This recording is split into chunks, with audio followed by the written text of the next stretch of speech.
What's up, guys? Solo's back. We got another training video coming up here. I'm trying something new.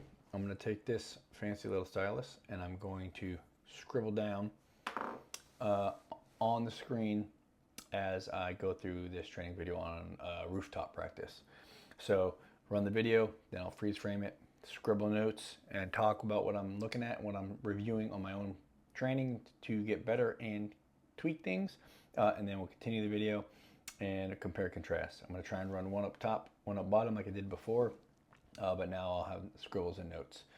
So I'll try to keep it short. It's the first one. I don't know how it's going to work out, but let me know down in the bottom in the comments if this is something that helps explain a little bit better with the visual representation. All right, guys, let's go.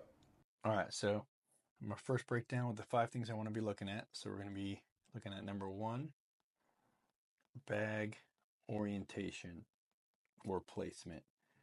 Primarily orientation, because placement's probably going to remain the same, right? Top of the rooftop.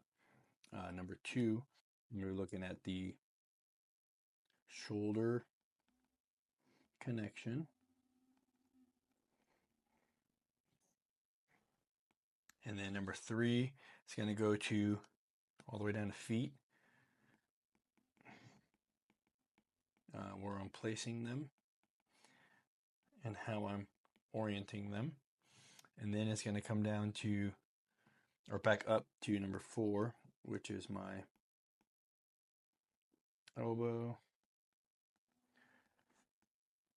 placement. And then number 5, which is going to be my triangle here, dead space.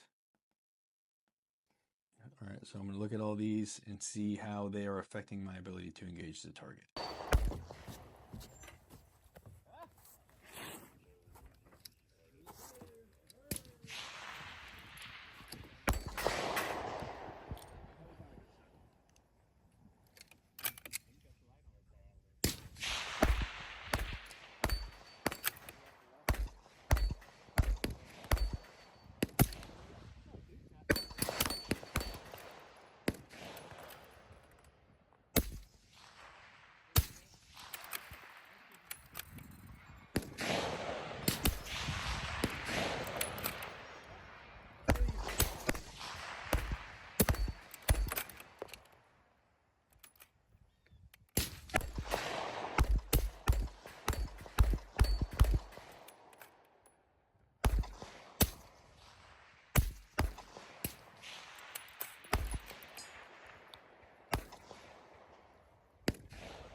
All right, so freeze frame, and we're going to go over all 5 pieces right now.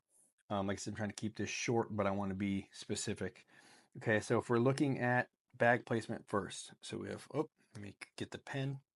So we have bag placement and bag placement. If you just look at this bag, because I have it set up the normal way you would do it, where the V is facing down, the bag just looks wonky and all jacked up, right? So if I erase this, and I'm going to explain why. So if we imagine the rooftop giving us this angle, and we put the V like that, I'm basically trying to do that. Is making this much surface area for the rifle to contact, and then there's a huge gap here where it's free floating until the mag is touching somewhere back here. Okay. Now, if we look at this bottom picture, I laid the bag on its side this way. So if we look at it from the back angle, the V is going this direction, and then the flat surface is here. Now I also, let me slide this over just a little bit so we can see it a little bit better. Using my rooftop drawing, even though the angles are a little bit different, I slid it more forward. So the bag starts here comes back this way, and then dips down a little bit. But I'm getting this much contact as opposed to that much contact.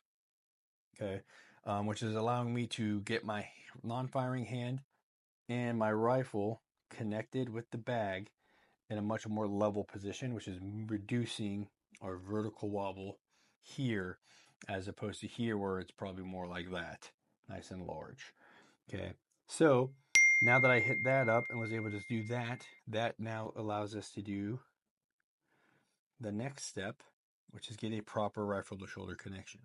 So if we're looking at the shoulder here, you can see that the rifle is almost missing on the back end, right? You really can't see anything outside of the shoulder. Now, the key indicator of that for me is if you look at the curvature of the back here, where the spine is, it's a pretty significant curve. Now, if you look at the bottom one, there's still a curve, right? But it's much straighter compared to the top, which that's telling me that here in number one, let me clean these up, that once the rifle was placed, I was way too far up on the rooftop that I had to curve to get behind the rifle to make that connection, as opposed to down here on the bottom where I started much lower. I was able to get a shoulder connection and then sink in behind the rifle to where I have a much straighter connection here. Oh, that went away. Much straighter connection as opposed to this one where it looks all wonky with that kind of connection. Okay, now the key to getting that lined up nice and tight, we're going to look at the feet. So here on the top, you can see foot here, making a V. But you can see most of my weight is right here on that left foot. So basically what ended up happening was, one, I set my bag up incorrectly. Then I didn't establish a solid shoulder connection because I was too high up on the rooftop. So when I sunk down, I then had to shift my body weight this direction so I can sit on the foot, or sit on the foot, which then not only did it make me off balance and uncentered, all my weight was here to the left, so I was just compensating for a bad rifle to shoulder connection from the start. Okay, as opposed to down here, like I said, we can see still have a V setup. I still have a gap here, but you can also see I'm not really sitting on the foot here. I'm even going to erase that just so it's easier to see. I'm going to do this. You can see that I'm not sitting on it. I'm going to erase this one up top too, as opposed to here where you can see that I'm literally sitting on it. Here I'm more on my calves and my feet are just locking into place to keep me from moving. And that's giving me the straight back. It's giving me the solid shoulder connection. And that's giving me a straight line towards the target. Okay. Now, those three are capitalized here, right here at the elbow. So you can see both elbows. This one is very vertical, and that's because, again, I'm all bunched up and I'm too high and I've got the rifle too low. So I'm on the ball of my elbow right here. Okay. Now, if you're looking at the bottom, let me clean up that circle. You can see that I have an angle here, which is giving me more meat all the way around contacting the rooftop, which is allowing to be more stable and more lined up and more straight, right? Because I set up the body positioning better the first time, or in the beginning, as opposed to the first time. All right, now we scribble all that away. Now it's going to look funky if we look at the fifth element here, right? It looks like there's less negative space here, but that's because I'm all sunk in and I'm trying to make something happen. But I'm not trying to fill the negative space in, right? As we normally would think, because normally if I had a bag, I would just color all that in with a bag, and there'd be a bag or a pack or something right there that would make that much better. But what I'm trying to do is minimize the space like I have here, where I'm much lower to the surface because everything is lined up and straight. So that's the key things that I'm looking at when I'm looking at these positions. All right, guys. So cut it short. Like I said, I was trying to make it small. I just wanted to play with the pen. Do me a favor, jump in the comments. Let me know if that helped being able to scribble. If I scribbled too much and it got kind of flooded. I get excited when I get new toys and I try to play with them. But if that's something that worked out pretty well and you guys enjoy it, I'm gonna keep doing them.